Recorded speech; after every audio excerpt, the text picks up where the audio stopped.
Good morning, Larry. Good morning. This is my first experience, Rick, with this group. Thank you for welcoming me. That was very kind of you. Oh, sure. Now, where are you coming from? I I'm in see D. Honolulu. Okay, what's that D min? Doctor of Ministry. Oh, okay. I was thinking of Democrat from Minnesota. Well, I wish them well. I'm And a where? Presbyterian minister, and I've been involved in ministry with elders, well, really all my career, because Presbyterian churches are dying, so most of them are gray-haired and slick-headed like you, Yeah, all right. and I and changed and from brown to and silver. and white-bearded like me. So, Exactly. I think I'd be the uh, same if I grew it out. would you?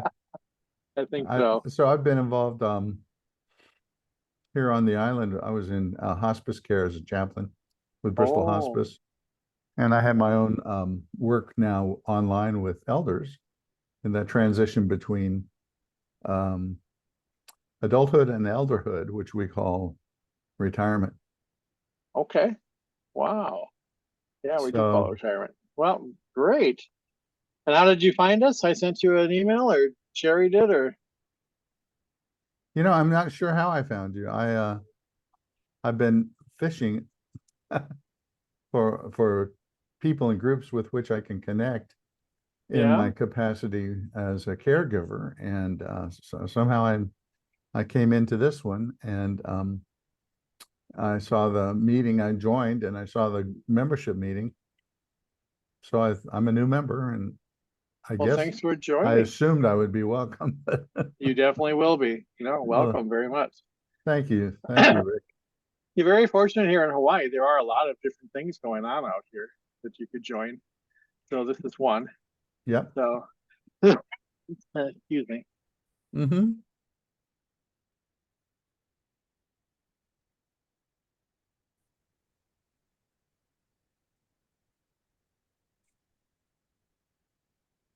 Good morning, John. How are you? I'm good. How are you? I'm good. You Hey, you're. recognize my do you recognize my background? That looks like, is that Cromwell? You're the one who sent it to me. You took the picture. Uh, that's right. Wow, that's a cool picture. I animated that one. Yeah, I used to live just two I blocks up love it. from that. So that's So. Waimanalo, yeah? Oh, that's the Waimanalo one. Yes, Yeah, that is Waimanalo. yeah. You're right, not Cromwell. Yeah. Yeah, we haven't been there. I blew my knee out in Vietnam. I slipped and cracked it on a dock, so I've been resting my knee, is what I've been told to do. So we haven't been walking. It's been like 3 months since we've been over there. So Thank are you. you allowed to walk your dog on the beach? Yeah, yeah, you can. Oh, Yeah.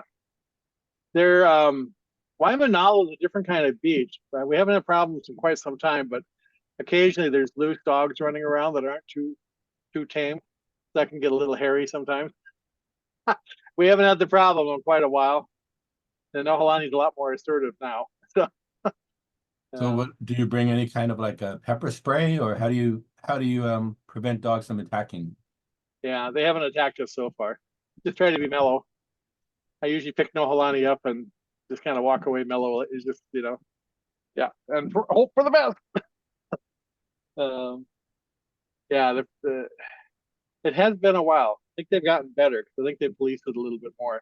On the Bellows side, if you walk over there, they tend to be more on you, if you will, but you're not supposed to be over there unless you're staying there anyhow. Kailua Beach, a lot of people walking their dogs there. It's uh,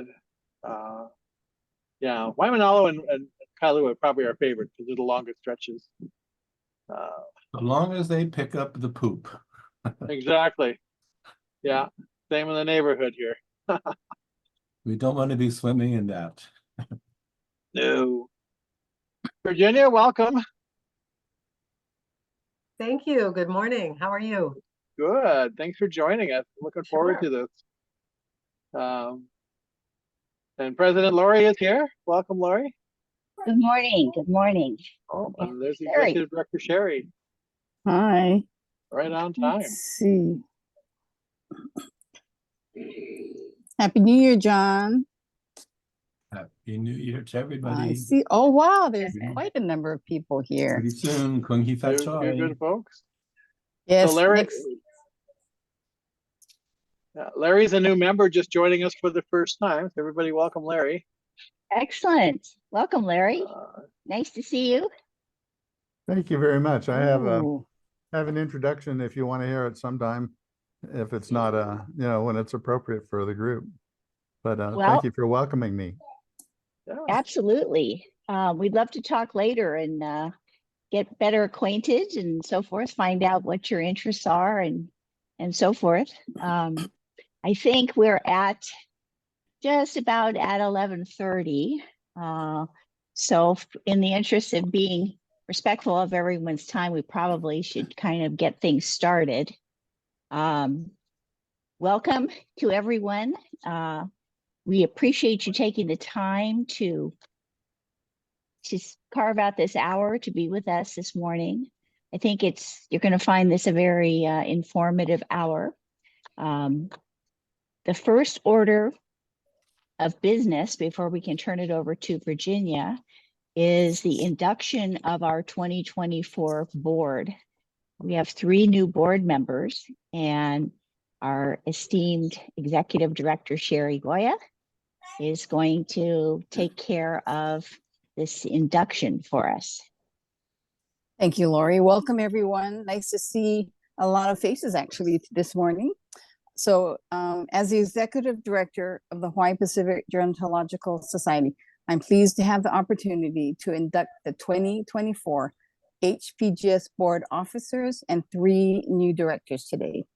The officers and directors being inducted are President Lori Adamchuk and Secretary Treasurer Cynthia Arnold.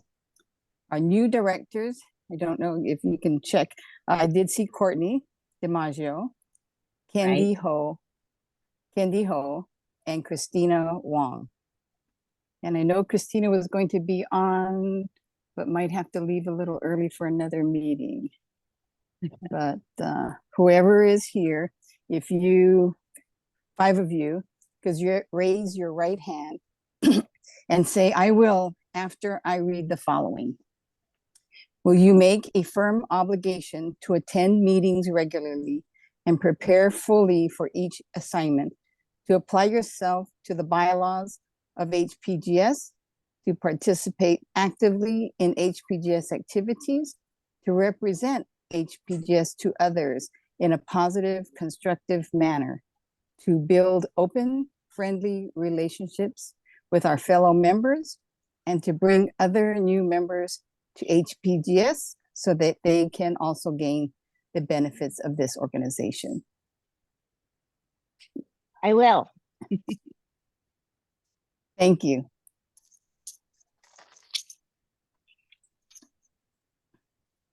So I see we've got Cynthia and Christy on, and Sarah, who was previously on the board. Hi, Sarah, from the Big Island. I just want to take a moment to just say, if you are a member or you're just tuning in for the first time, and you've got ideas to share, we would very much love to have you participate in this organization, join a committee, share your ideas, and assist us in furthering our mission to assist and educate our kupuna and those who serve them. So please reach out to any of us if you are interested in being more involved. And Larry, yes, I am talking to you as well, since you're a new member.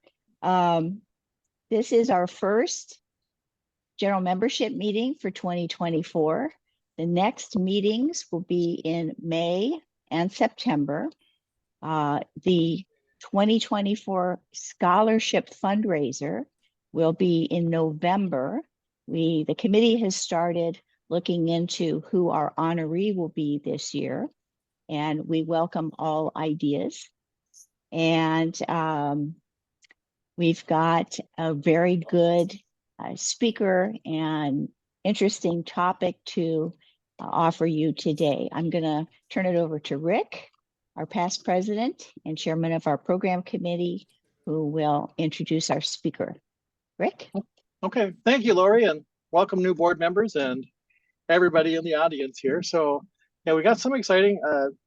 It's timing wise, this is perfect. Yesterday was the opening for the legislative session, and today we have Virginia Beck joining us to do a little conversation about PAR, so PAR, the Public Access Room. And I'm just gonna say I've known Virginia for some time, and Virginia, I've seen you present several times, and it's always informative, no matter when I listen to you. And we're very lucky as a state to have PAR. Not all states have this. And one thing I really enjoyed is, Virginia, you guys are always updating stuff and have new stuff and make it more accessible and a lot easier every single year. And without further ado, I think I'm just going to hand it over to Virginia and let her go with it. After she's finished, and I'm going to go over a few of the bills that Legislative Kapuna Caucus are supporting. I'm going to give John a couple seconds to talk about one of them that we're actually doing, because he can add his 2 cents as well, and open it up to you guys to add anything you would like as well.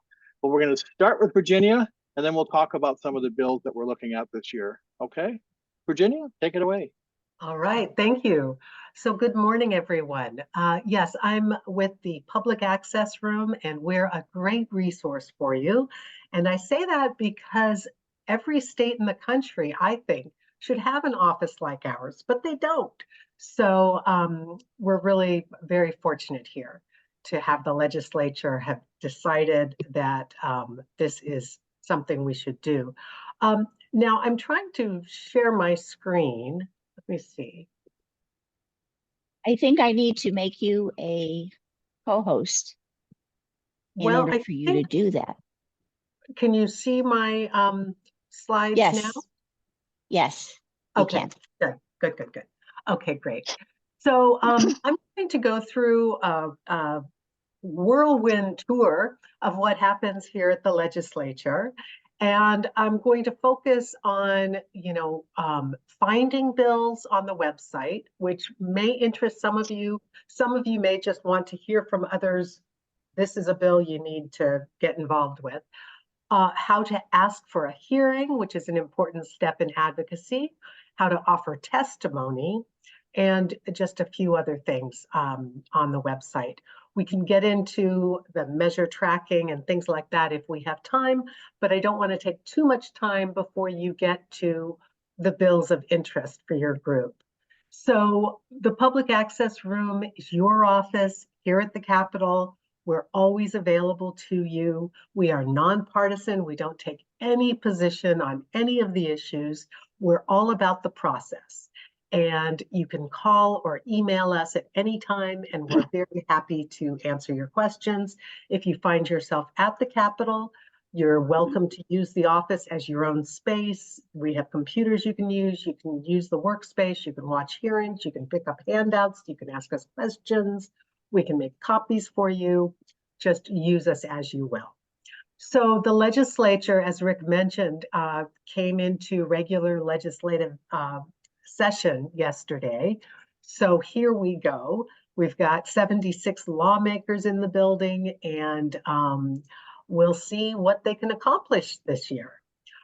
One of the first things I want to just mention is that in the course of advocacy, sometimes, for example, John may say, this is really an important bill.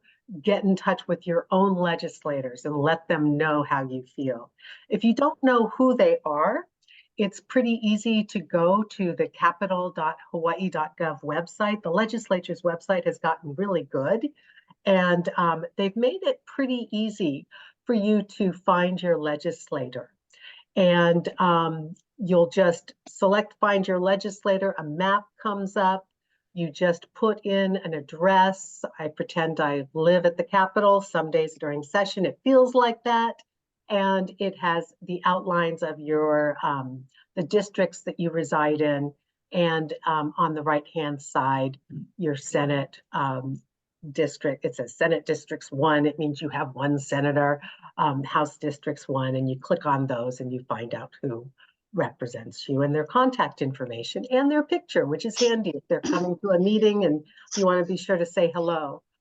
If you want to find out more about them, you can go back to the legislature tab on the capital.hawaii.gov website and select either House or Senate. You'll be able to select the lawmaker and find out more about them. But really, it's so important for the public to get involved. We don't want the legislators to have to do this alone. They're being asked to consider a wide range of issues, and they need to hear from you as to whether these are good ideas or not. Before I get into the lawmaking, I just want to remind everyone how important it is to vote and to not forget that you or someone you know might be a great candidate for office. And now is the time to start thinking about that because we've got elections this year. But we stay away from the electioneering in the public access room, and we help you communicate with the people who are already in office. And I think our office is one of the best kept secrets in state government. So I do encourage you, if you have a friend or a colleague who's grumbling about state laws, send them our way. We'll be happy to try to get their voice to where it needs to go. So the lawmaking, we always start on the third Wednesday in January at 10 a.m. It's in the Constitution, so it's the one thing they never argue about. And we go for 60 session days, or days when they're actually convened in session downstairs. It doesn't count weekends and holidays and that kind of thing. And so it takes us until May 3rd. And the calendar came out last month, and it has deadlines that all the bills have to meet in order to stay alive. And one of the deadlines is to introduce new bills. The legislators have until next Wednesday, the 24th. So well before now, people have been talking to the legislators about what they think are good ideas for new laws or changing laws. And the legislators are then turning to their research agencies to draft them into bills to be introduced, because only representatives and senators can introduce bills. So yeah. So we started yesterday. We go until May 3rd. A lot has to happen to a bill between now and May 3rd. It says in the Constitution that what needs to happen in the legislature is that it needs to be voted on 3 times on the floor of the House and 3 times on the floor of the Senate. That's what's required for a bill to pass out of the legislature. They call those votes readings. It's an old-fashioned term, but they still use it. Now, what really interests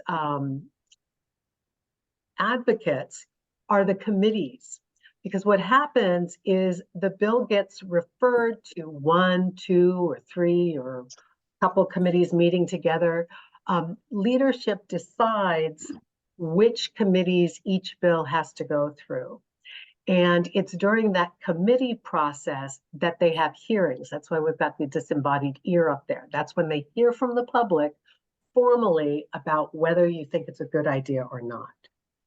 And so the way this works is it'll go for the first vote, it'll get referred to committees, start to go through the committee process. If it survives that, it goes back to the floor for a second vote, then back to any remaining committees, then back to the floor for a third vote, cross over to the other chamber, go through the same thing with the other chamber and the other chamber's committees. And then if it makes it through both chambers, we've got to make sure they agree on the exact wording of the bill before it can go off to the governor by the end of session. And then he gets to sign it into law, allow it to become law without signature, or if the governor vetoes it, there's a mechanism for the House and Senate to override the veto. So that's a lot that has to happen for a bill to become a law. Here's a picture of what it looks like. Now, this is showing you both a House bill with the solid lines and a Senate bill with the dotted lines.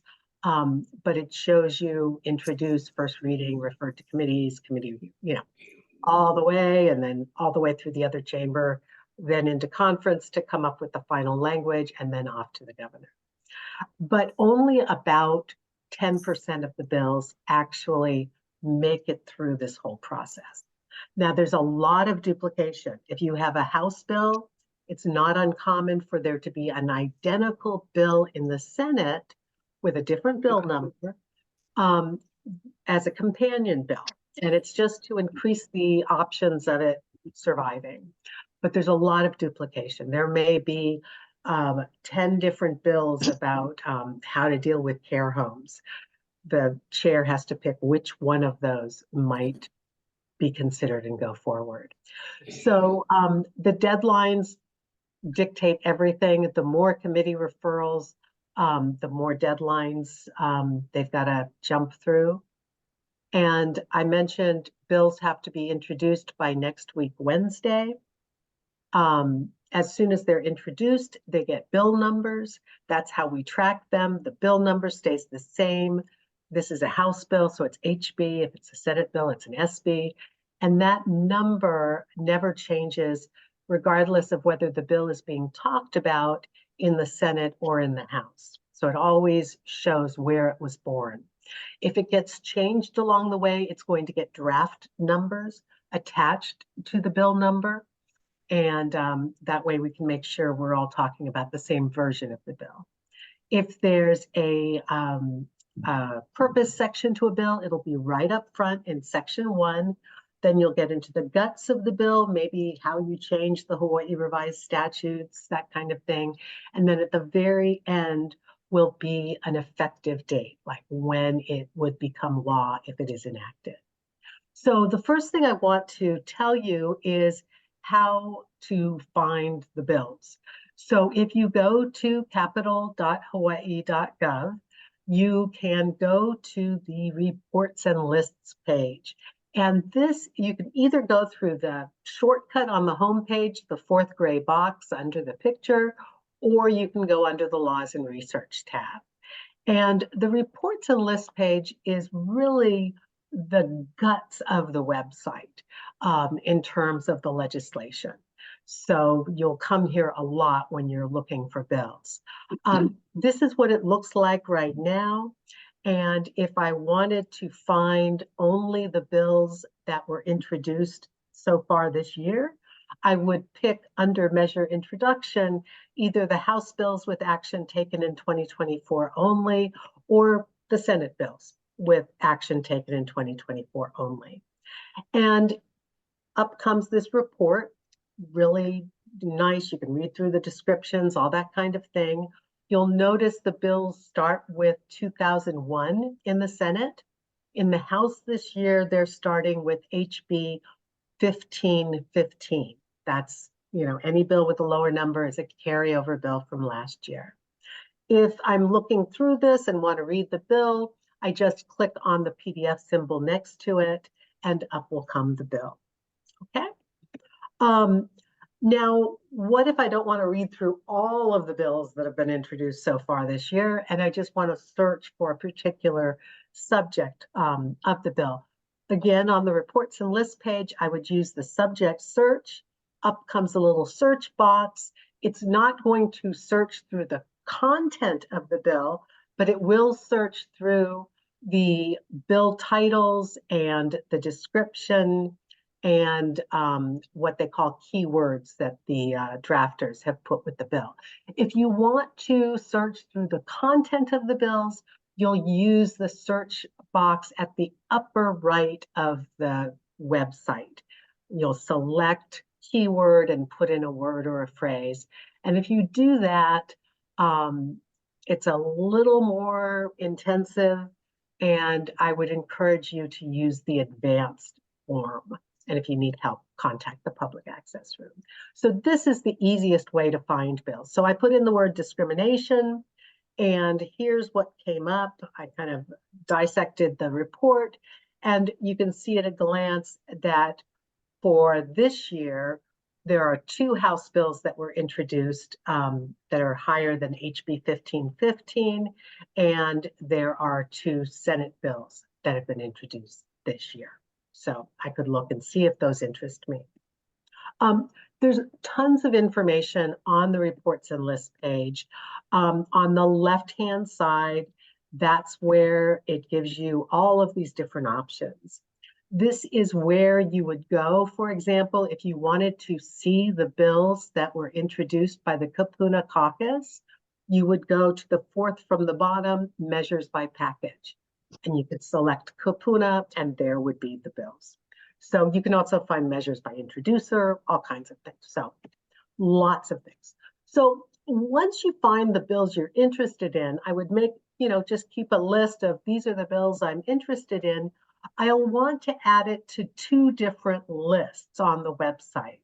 One is hearing notification, so that anytime that bill gets scheduled for a hearing, I get emailed a hearing notice. And the other is measure tracking. And that's really good if you are following more than 3 or 4 bills. This may not be something you need to do, if you're just following the bills that this organization points out to you, then great, you don't need to worry about measure tracking. If you're also, interested in some other bills on your own, that might be of interest to you. So if you want to use either of those features or to submit testimony, you'll have to register with the legislature's website. To do that, you just indicate what email address you want to use and you create a password for the website. And after that, you just log in, and then it comes up with this page that says, okay, this is your legislature. How do you want to participate?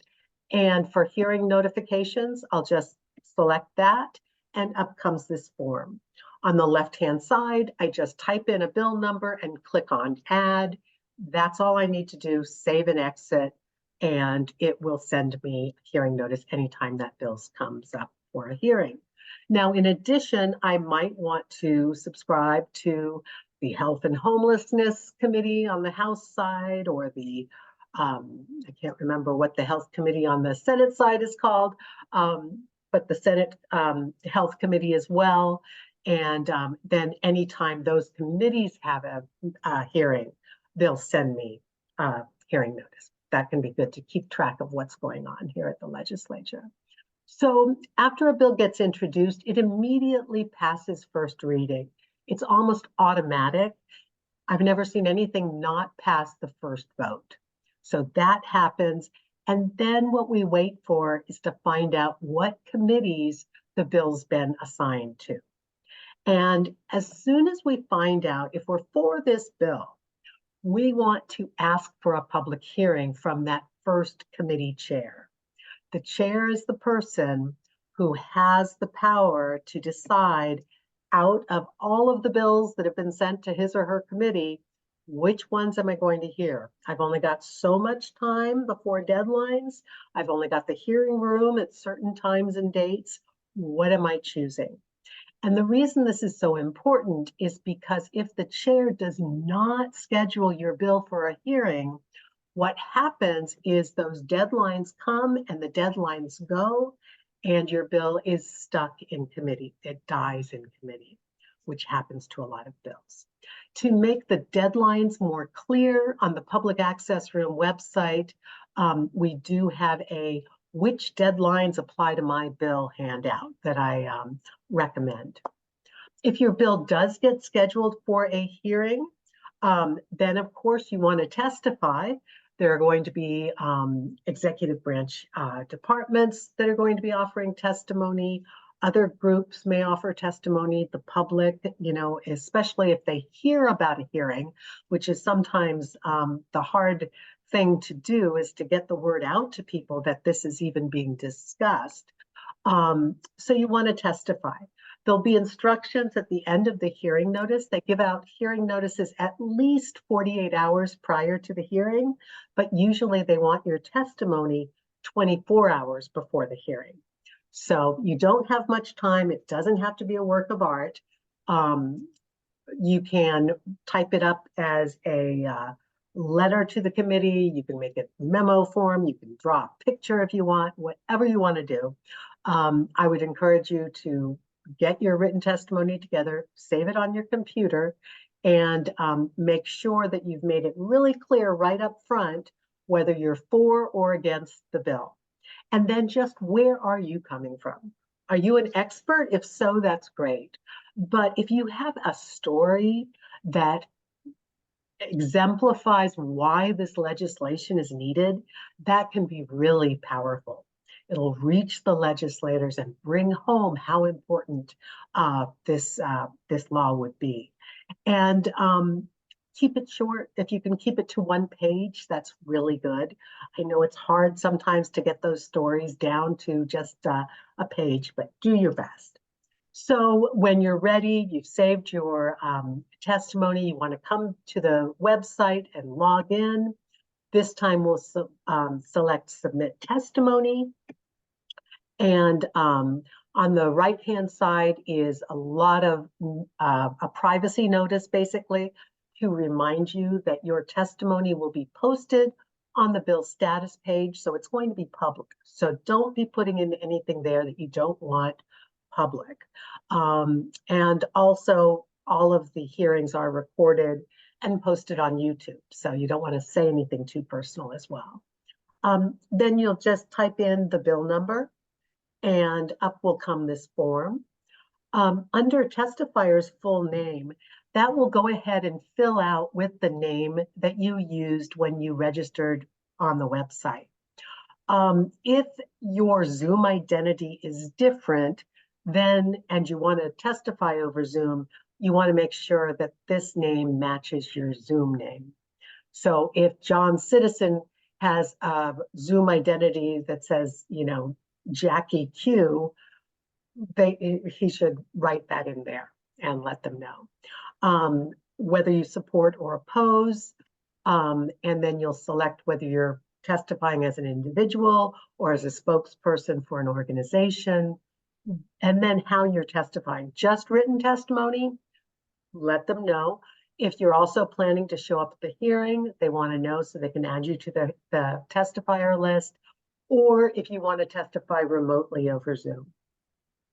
And then you'll want to just choose the file on your computer, upload it just like you upload a document to an email message, and then the name of the file will appear there. Now, if for whatever reason you don't want to type up something and save it and then attach it, no worries. And this is good, especially if you're encouraging other people to offer testimony. Instead, you can just come straight to the legislature's website, log in, submit testimony, fill out this form, and then type in your testimony under the testimony comments box. That works too. So one way or the other. If you try to do both, there'll be an error and your testimony won't be processed. Sometimes people want to testify over Zoom, but they say, I don't want to offer written testimony. Well, you've got to offer something. So if you're doing that, I would encourage you just in the testimony comments box, you can write something as simple as, I support, you know, SB 2045 or whatever it is. And then when you're done, you just hit submit. Oops, I hit the wrong button. Okay, so hit submit and you'll get this beautiful green box on the left-hand side that shows that your testimony has been submitted. It's on its way to the committee, and that's great. If you've only done written testimony, then fine, you're all done. If you're going to show up at the hearing, of course, you've got to add it to your calendar and come on down to the Capitol. If you've also requested Zoom, there's another step, and your box will show Zoom requested. Now, if you think that you requested Zoom and you don't see a Zoom requested, get in touch with the public access room or the committee clerk, and we'll work to rectify that situation because there should be a Zoom requested. Then what will happen is on the day of the hearing, that Zoom requested is going to morph into a join button. that you can use to enter the Zoom meeting. So on the day of the hearing, 20 minutes prior or so, you'll come to capitol.hawaii.gov, you'll sign in, submit testimony just like you did when you were offering written testimony, find the green box, it'll have the join button, click on that, and then you want to keep your chat panel open in case they give you any instructions. You'll keep your camera off, keep your video off. They'll ask you to turn on your video, and then when they call your name, you'll say, Chair, Vice Chair, members of the committee, I'm in strong support of blah, blah, blah, blah, blah. There may be a time limit. So I would encourage you to, if you can, to think about what you would say in 1 or 2 minutes. You know, your most important points. You don't want to read your testimony. They've already got your written testimony. You want to let them know where you're coming from. And if everybody's already said the same thing that you want to say, you can just say, you know, I echo the previous testifiers in support of this. I'm available to answer any questions, and I'll stand on my written testimony. That's fine. It's really nice to show up for the hearing because it brings home the human impact of the legislation. And of course, the more people who raise their voices, the more impact you can have. So think of friends, colleagues, relatives, that kind of thing. So after the committee, say our committee heard the bill, they listened to the testimony, they could do a few different things. They could vote and pass the bill exactly as it is without any changes. They could vote to pass the bill and describe what changes they're going to make. Or they could say, you know what, we're not going to vote on this bill. We're going to hold it. We're going to defer it. If that's the case, Grim Reaper appears because your bill will die in committee. So a couple things about this. You may wonder who gets to decide which of these paths they go down. The answer is going to be the chair of the committee. The chair in our system has quite a lot of power. And the members usually go along with the chair. The other thing you'll notice is I don't have on this slide vote and have it not pass the bill. And that's because if the chair thinks that the bill's not going to pass or doesn't want it to pass, the preferred thing is to just hold it and avoid a vote. They're very polite with the way they kill things off at the legislature. So if changes have happened, they could be technical changes, that kind of thing. They could be quite extensive. The things that's going to constrain how much a bill can change is it's got to conform to its title. The bill title never changes. So if it says relating to transportation, it's got to be about transportation. Two things that they change right off the bat quite commonly that can freak you out the first time you see them is the effective date could be made something really crazy. They have no intention of it going off to the governor like that. It's a method to make sure it goes into the conference process near the end of session when the chair is going to get their hands on it again, if it survives that far. The other thing is they'll zero out any funds. If they want a certain dollar amount associated with the bill, they'll put it in the committee report that accompanies the bill if it's voted forward. And then they'll add that in if it makes it to conference. So as I mentioned, every time a bill gets changed, it gets a new draft number. This bill, HB 141, was changed once in the House, House Draft 1, once in the Senate, Senate Draft 1. On the bill status page, which you get to anytime you click on the bill number, or if in the upper right-hand corner you typed in SB 2822, this would come up. You're always going to find the most recent version of the bill up there at the top of the page. And I encourage you, if you're talking about a bill with someone else, you may want to use the PDF symbol up there instead of the bill number. Same content, but the PDF symbol will have the line numbers and page numbers. If you want to view past versions, you've got those listed on the right. Even more helpfully, you've got your committee reports. Those will summarize any changes they made in the committee. And then we've got all the testimony posted here. We've also got everything that ever happens to a bill gets posted on the bill status page. It's got the most recent status at the top. If you want to reverse that, you can just click on the sort by date and it will reverse sort it. And then we've got the hearing notice posted.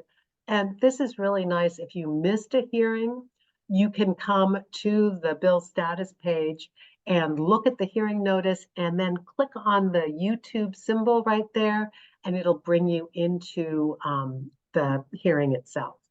So they record everything these days. It's a really nice improvement they've made since COVID. So if it made it through the first committee, it goes back to the floor. They'll take a second vote. Hello? Oh, they'll take a second vote. And then if it passes that, it goes to the next committee. And you get to do this all over again. Ask the chair, please hear the bill. If the chair hears the bill, you'll provide testimony again. It doesn't have to be, I think, Nash, if you could mute your mic. That's right. So she got to leave it in. Or if someone could mute Nash's mic, someone who has that authority, that would be great. Let's see. That's stupid. Oh, I was going to say that you don't need to recreate the wheel. You can submit essentially the same testimony to the next committee if you want. Just make sure that if the bill is changed, your testimony still makes sense. And then it's got to go. Okay, I'm wrapping things up here, but it's got to go for the third vote by the crossover deadline. Sometimes that can be contentious if it's a really controversial issue and you may want to advocate to everybody. But usually bills live and die in the committees rather than on the floor. Usually if a bill is up for a floor vote, it will usually pass. Not saying always, but it will usually pass. And then after crossover, all the surviving House bills go to the Senate, all the surviving Senate bills go to the House, and we go through the process all over again. And so it's gone down one side, and now it's got to go down the other side. And it seems to me, even though time-wise it may not be different, it just seems like things move faster after first crossover. But they've got to get through their non-originating chamber by second crossover. So they've got to have 3 votes in the chamber and go through all of the committees they've been assigned to. And only about 25 to 30, I think it's about 30% of the bills survive first crossover. So we're talking about a much smaller universe of bills. And then if it makes it through the other chamber, it's usually going to have to go to conference committee because almost all the time when a bill has gone through a second chamber, it's gotten changed while it was there. So we've got the House having voted on one version and the Senate voting on a different version. So we've got to come to an agreement. That's the conference process. It's public. It's a little opaque. Chairs are involved. The meetings are public, but the conversations are often private. I would encourage you at that stage of the game to advocate to everyone who's been named a conferee on your bill, but also to anyone else that you've developed a relationship with in the building, because it's hard to know what other legislation or what other players may influence the fate of your bill, because the bill can still die in conference. It's got to come out of conference by the final decking deadline, and it's got to get all of its money approved by the money committees if it has any money. And then it has to be voted on for a final time by both the House and the Senate to make sure that everyone's had an opportunity to vote on that final version of the bill that goes off to the governor. And that has to happen by the end of session. And then you're not done because you've still got the governor. So there's a place on the governor's website you can offer your opinion as to whether a bill should be signed or not. If you made it through in one session, you would be ecstatic. As I'm sure John will tell you, it sometimes takes a while. If you have a hearing on a new idea, that's a tremendous step forward. And we encourage you not to give up, to get ready for the next year's session. And before you know it, it's the third Wednesday in January. It's actually a 2-year legislative cycle. So we're in the second year of the legislative cycle.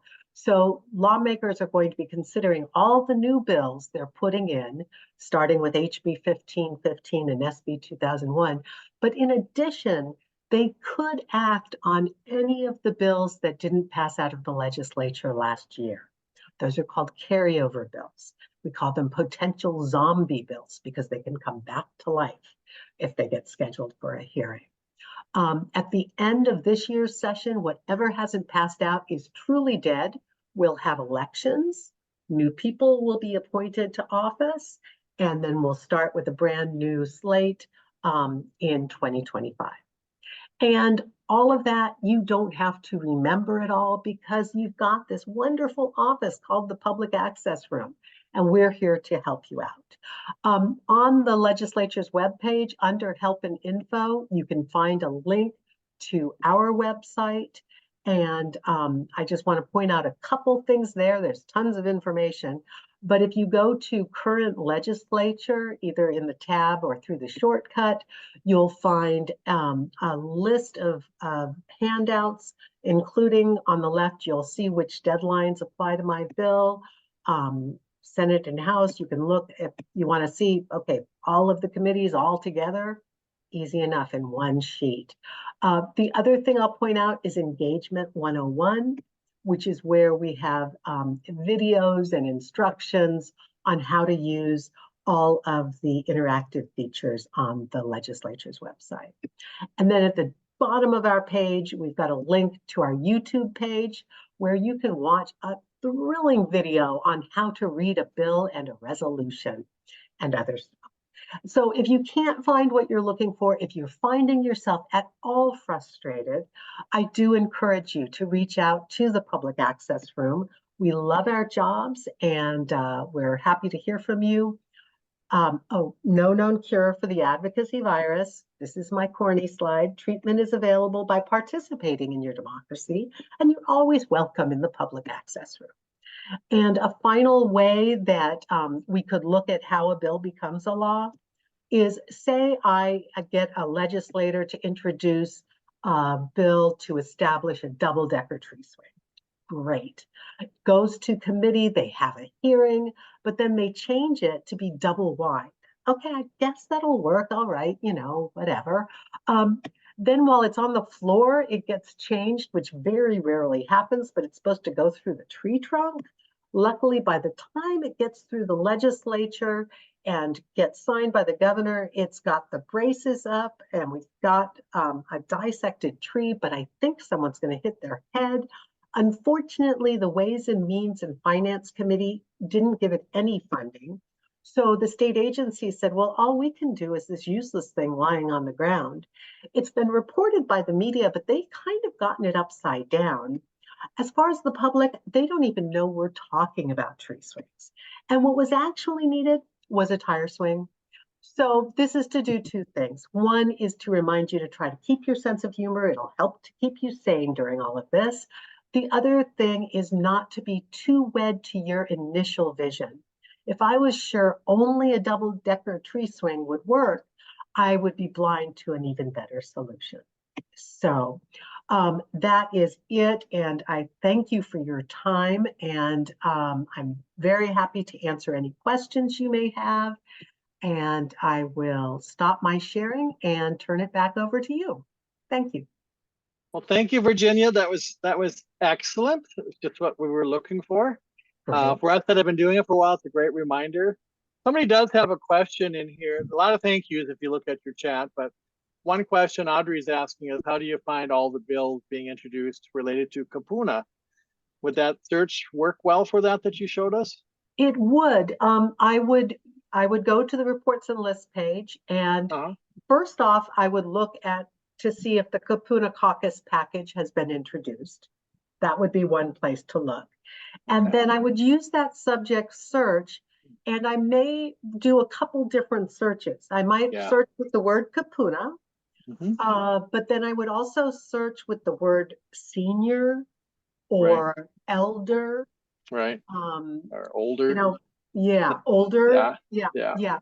And, you know, if you need help ever, we're happy to help with searches because we've gotten quite adept at finding the legislation. So even after you've done your own search and come up with your list of bills, you might want to call the public access room and say, this is what I've got. Can you know, is there anything I'm missing? And we'll be happy to help. Right. So last year, I flagged, I told you, I mentioned this to you, I flagged several bills to follow. One thing I would caution is be careful how many you flag. Because you really get buried in your emails, and that's what happened to me last year. It was a bit much. So really prioritize what you want to flag, because you can always go back and just look and read about it. And I appreciate that they put you know, everything that's happened, so you can just trace where things are at as you're looking at it. So it's laid out very nicely, Virginia. How we have the site laid out. So real fast. So I was going to cover the 5 bills that Kapuna Caucus are supporting, but are there more questions for Virginia before I launch into that? Anybody? I have a quick question, Virginia. Yeah, Lori. Do you give this kind of excellent introduction to new legislators coming in who may need a review of the entire process? Because that was just excellent what you just provided to us. You know, it's funny you say that, because I was on a panel at some conference, and one of the other people on the panel was Representative Evslin, who came on in the middle of things. And he listened to my presentation and he said, wow, I wish I had known some of that when I came on board. So the answer is no, they don't ask us for this, but perhaps we should be more assertive and let them know it's available, because I think it really does give them more of an overview for what's going on, rather than some of the technical things that they get bombarded with when they come on board. Yeah, the overview is very valuable. Thank you so much. Very helpful. Do you know when these books will be available? Oh, the books are currently available, Great. but we've already run out. So if you want one of and they're already out of date, because a number of the House member offices have changed. Right. And some of the committee assignments, for example, on the Senate side have changed. So those are out of date already. So you can contact the Pacific Resource Partnership, and they could send you some or provide some for you to pick up. You can also come to the Public Access Room website and select the handout that's called Room Phone, Fax, and Email. And it's got all of the info there on just 2 sides of the paper. Virginia, do you know if the newspaper had that big centerfold? Yes. Is that up to date? I think so. It was done before May Mizuno was appointed to House District 29. But other than that, I must confess, I didn't get a chance to look at it yet, but we pulled it out. It was in Sunday's paper. Right. So, yeah. It looks like John has it right there. January 14th. Okay. January 14th. Yeah. Yeah. Okay. Kendi, you have your hand up. Did you want to ask a question? Yes. I've read in Civil Beat that the Finance Committee is sort of a bottleneck in passing bills, and I wondered if you had any strategies or that PAR offers any support in overcoming that bottleneck. Well, the first thing, I wish I had such power that I could influence what the finance committee does. Yeah, there's, the finance committee, how do I put this? I've got to be nonpartisan, so I'm not saying whether this is a good thing or a bad thing, but I will tell you that there are some critics of the process who state that the finance committee gets referred too many bills. So it makes sense to the critics that the finance committee would be referred bills that have appropriations or that have a direct fiscal impact on state government, for example. But there are numerous bills that get referred to them that have a much looser connection to any financial impact. So they do get a large number of bills as it currently stands. And yeah, as far as strategies for getting through the finance committee, I think one of the most valuable things you can do is approach the subject matter chair and get them on board to help advocate to the finance committee. Because at the beginning, near the beginning of session, really, the chairs of the subject matter committees present kind of their wish list of what their top priorities are inside their subject area, and they provide them to the money committees. So I think that's one way. The other is to meet, try to get through to that finance chair as well as the other members. But yeah, it can be it's a gateway that's, I've seen a number of bills die there. Yeah, Thank you. sure. So the earlier folks start working on bills, even before the session goes into session, the better. So oftentimes we do go meet with folks before it's in session and have discussions. If things aren't going through the finance committee, then having discussion with them about what happened there. Building a relationship with the chairs are important. All these things that, well, John has taught me and others through the years. Right. Are there other questions anybody has of Virginia? Larry, your hand's up. Virginia, thank you so much. This is incredibly valuable. Does the legislature have a list of priorities or topical priorities that they enter a year with? Well, they do in terms of party affiliation. So in Hawaii, the Democratic Party is the majority party in both chambers. And I know that both the House and Senate majority caucuses have put out statements of their legislative priorities. I see. And I think you can find links to the caucus websites if you go on the capitol.hawaii.gov and go under legislature, go either to House or Senate, and there should be a link there. Oh.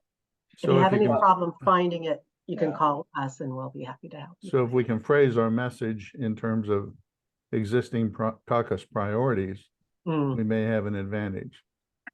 Well, so they actually had legislative session yesterday. So Rep. Psyche actually introduced the two priorities for this year for them were, of course, Lahaina and rebuilding. That's going to be a huge priority that we already know.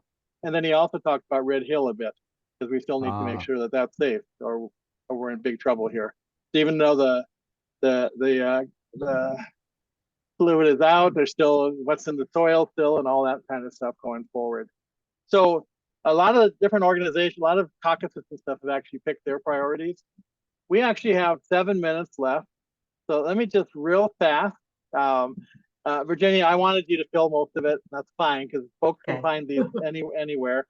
So real fast, the Legislative Kapuna Caucus, which Larry or anybody here that would like to join is open to the public.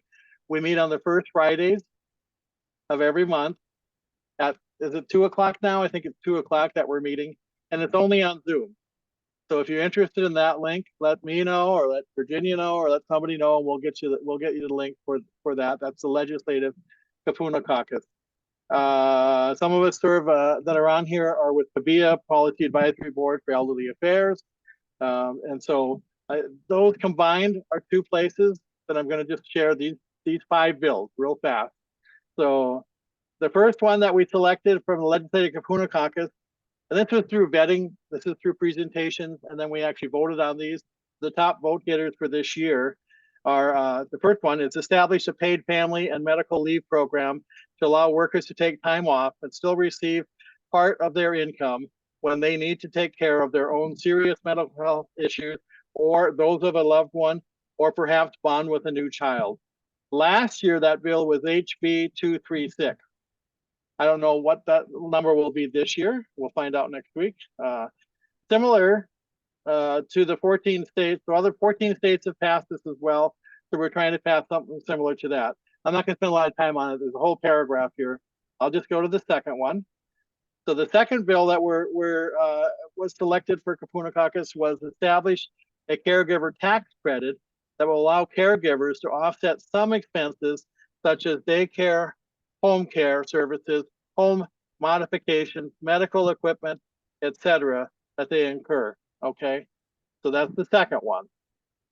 The third one is yours, John. So this is the personal needs allowance. You want to share a little bit about that one, John? Sure. So anybody who is in a long-term care facility on Medicaid, all of their money goes to the facility as their cost share. They're allowed to keep $30 from their Social Security check, and then the state gives them an extra $20 from the state general fund. So that's $50 a month. That hasn't gone up in 17 years. We're trying to increase it from $50 to $75. That's for things like haircuts, your telephone, cable TV, clothing, so many things that Medicaid does not provide. House Bill 916 was introduced by Rep. Mizuno last session, but for some reason he didn't get a Senate companion bill, which from Virginia's presentation, we realized that's really essential. So there was nothing to cross over. So this year, Senator Moriwaki will have it introduced, and her new co-chair, Rep. Corey Chun, will do the same on the House side. Great. Thanks, John.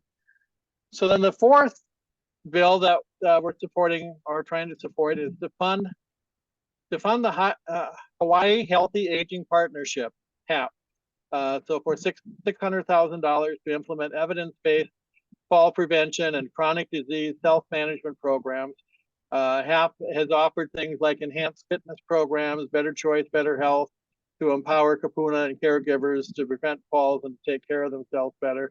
And it segues into the fifth one is a fund for the Department of Health Kapuna Fall Prevention Campaign that lost its funding. This fall prevention program was operating for 18 years, and we want to continue to offer that. So falls, if you don't know, are the #1 accidental killer of our Kapuna. And it's a huge, huge issue. You that know me, I've been trying to push hearing aids.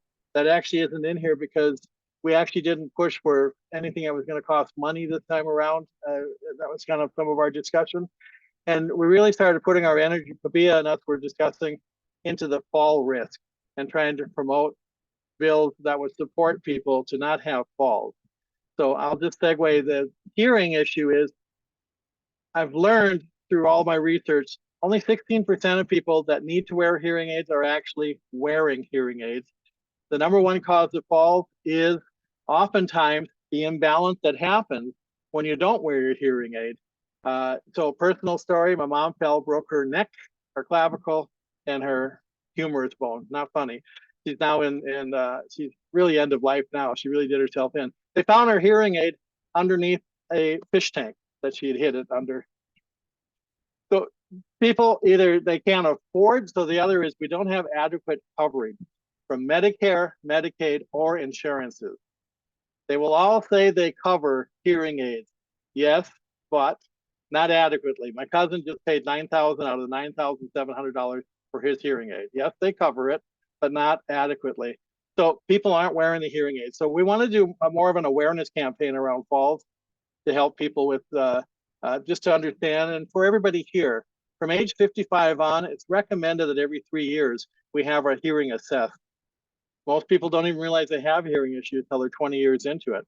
It may actually come from a fall that you discover that. So those are some of the bills. There's many others, but I'm down to 2 minutes. There's a lot of other stuff, and we don't know what's going to come in as a bill or not. But we're hoping this year to kind of get that out to folks as we get bill numbers. And any support, we're not politicizing anything here. It's if you'd like to actually try to have something passed that's important to you, is dear to your heart. I mean, there's nothing better, than civic duty and just being a part of the process.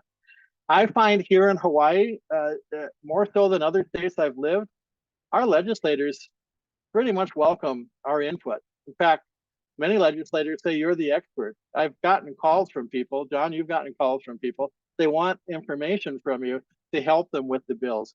So they're not closed-minded.